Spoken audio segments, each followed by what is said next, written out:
something that often generates different opinions for vegetable growers, and that is, do you use raised beds in your vegetable plot or don't you? And there are advantages and disadvantages to both, and of course that decision whether to use raised beds or not will be different for all of us, depending on a variety of factors. And in this video I plan to look at the advantages and disadvantages of using raised beds, just to give you a bit of information if you're thinking about using raised beds or not. Now, it's very easy to see with a quick trawl around the internet or looking at YouTube videos to know that raised beds have become very popular over recent years, and it really is a personal choice.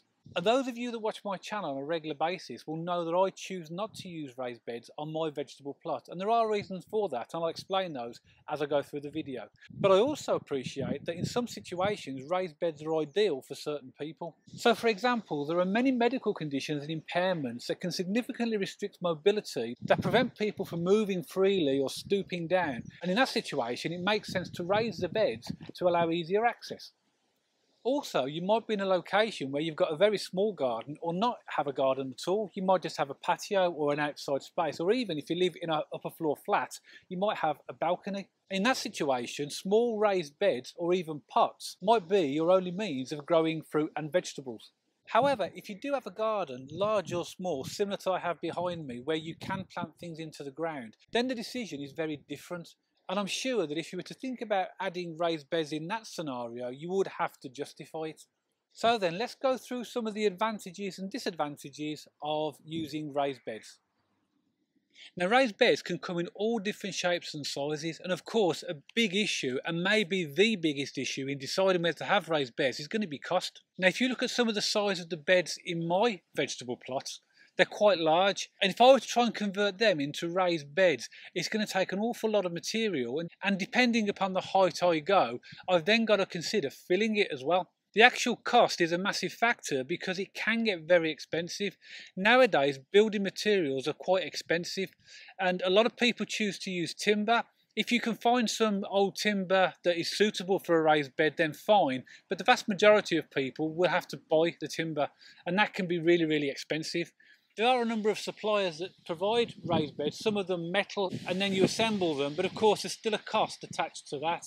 Other alternatives, which are a little bit more difficult to build, is using old paving slabs and burying them into the ground so that they're slightly raised, old roofing tiles, etc. But there's lots of options in relation to how and what you create a raised bed, but the vast majority of people tend to go for timber. Something else you can buy as a quick and easy method of creating a small raised bed is something called a pallet collar, which is something I have in front of me. These are already assembled and they fold, so all you need to do is unfold them and put them in the position that you want them. This one is round about a metre by just under a metre, so let's say for argument's sake a metre squared, about 250 millimetres deep, so it's fairly shallow. But even in a small raised bed like this, we still have to fill it.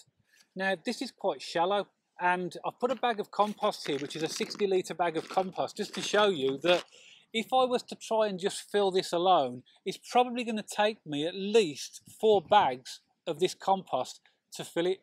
Add on the cost of the compost to the cost of the raised bed, in this case the pallet collar, and it can get very expensive, and this is only a small one. Now, there are a number of videos on YouTube that can show you alternative ways of filling raised beds, particularly if they're deeper than this, and that's using older discarded materials, grass clippings, old fruit canes. They all go in the bottom of the bed and they're used to bulk out the bottom before you use the main material to go into the top, and that might save you a little bit of money. But if you want to construct larger raised beds and a number of them, it's likely that the overall cost is going to be quite expensive. So that's the first factor to think about, is how much is it going to cost. Another question you need to ask yourself is, okay, if I am going to use raised beds, how long are they going to last? Because timber will decay, and if you imagine that this raised bed was now full of soil, compost, and it's been so for a number of years, every time I put plants, vegetables, whatever I put in here, I'm going to water it. All of the water is going to be in contact in a concealed space with the timber, and therefore it's going to be prone to decay. So maintenance is a particular issue, and eventual replacements after X amount of years. So even if you do spend all that money initially on providing your raised beds, it's likely that after a reasonably short period of time you might need to look at some form of maintenance or even replacement. Now, of course, if you are using timber, then you'd think, well, I'm just going to use tannalised or treated timber as the raised bed. but you've got to be very careful if you're going to do that, because remember, you're growing vegetables, and if any of those chemicals or preservatives were to leach out into your compost, they could affect or destroy your vegetables. There are a number of eco-friendly water-based preservatives on the market, but you do need to consider, if you are going to protect the timber, what are you going to protect it with? Now, of course, that issue is completely avoided if you use something more robust like paving slabs or roof tiles that won't decay. But even those aren't completely immune to problems in the future. So maintenance and repair and possible replacements are also factors you need to think about if you do install raised beds. Another argument I've heard for people who choose to use raised beds, it just makes their plots seem tidier. Now, it's quite easy with raised beds to make all of the raised beds uniform sizes, to create the paths all the same sizes and widths in between, and that does look very tidy. But as you can see around my vegetable plot, there's not a raised bed in sight. Yeah, I would still argue that this looks tidy. My beds aren't exactly the same size, but they're near enough, and the paths are reasonably the same. So if you want to install raised beds to provide a tidier plot, then as you can see here, it really isn't necessary, because you can do exactly the same without raised beds. Now, the only place you'll find raised beds on my whole vegetable plot is here inside my polyhouse, and this was a conscious choice to do it in here. And there are a number of reasons for doing that in here. Firstly, and probably the main reason for doing it in here, is that the soil in this part of the allotment is not very good. It's quite lumpy and a little bit clayey. And you might think, well, that's a strange location to put your polyhouse. However, the location is right in the corner, so it's exactly where I wanted it, so which meant I had to work with the soil.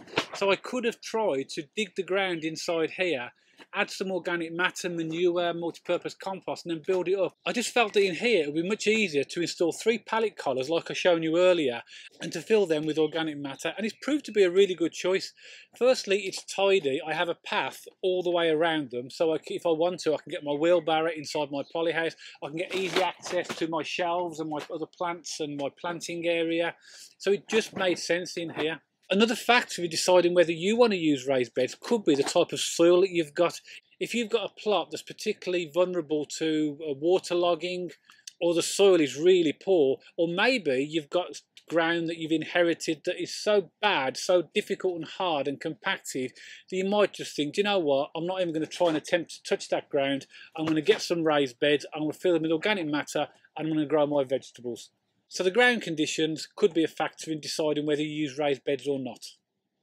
So just a few other factors to think about in relation to raised beds, and one of them is watering. What you'll find with raised beds, because the soil is in an enclosed area, they can dry out fairly quickly, so you will need to keep an eye on the watering. In here in the polyhouse, I'm virtually watering these every day, but this is a very warm environment. If these raised beds were outside, I would still need to water them on a regular basis, so keep an eye on that. Another thing as well with raised beds to keep an eye on is overcrowding.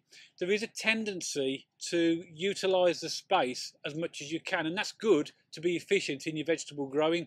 But if you try and cram too much into your raised beds, particularly if they're small ones, you might affect the productivity of your vegetables, because they're all going to be competing for the same amount of water and nutrients within the raised bed.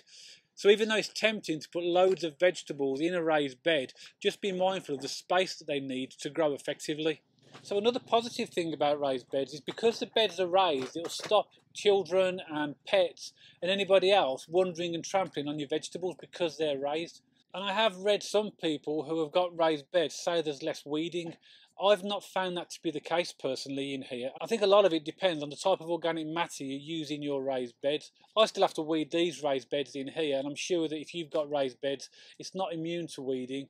And one final thing, I think if you look around the internet, look at YouTube videos, it almost gives the impression that if you want to try no-dig gardening, no-dig vegetable growing, you have to use raised beds. And that clearly is not the case. If you want to see how to do no-dig gardening without using extensive raised beds, then go over to Charles Dowding's channel and have a look.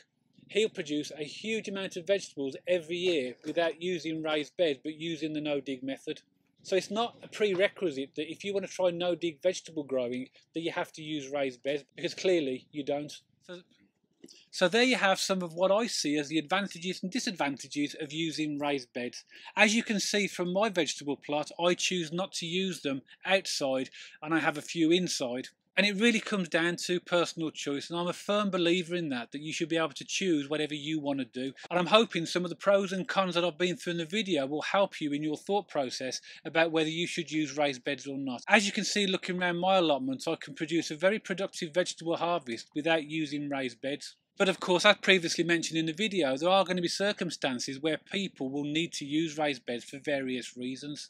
I'd really be interested to see what your thoughts are on raised beds, because I'm pretty confident that there'll be other advantages and disadvantages that you might think about that I might not have covered in the video. So please pop them in the comments below so that others can share your opinions. And I really hope you've enjoyed watching this video, and if you did, don't forget to give it a thumbs up. And if you do want to subscribe to the channel to see future videos on how to sow and grow fruit and veg and flowers and 1 or 2 recipe ideas, don't forget to press the subscribe button. And I'll see you all on the next video.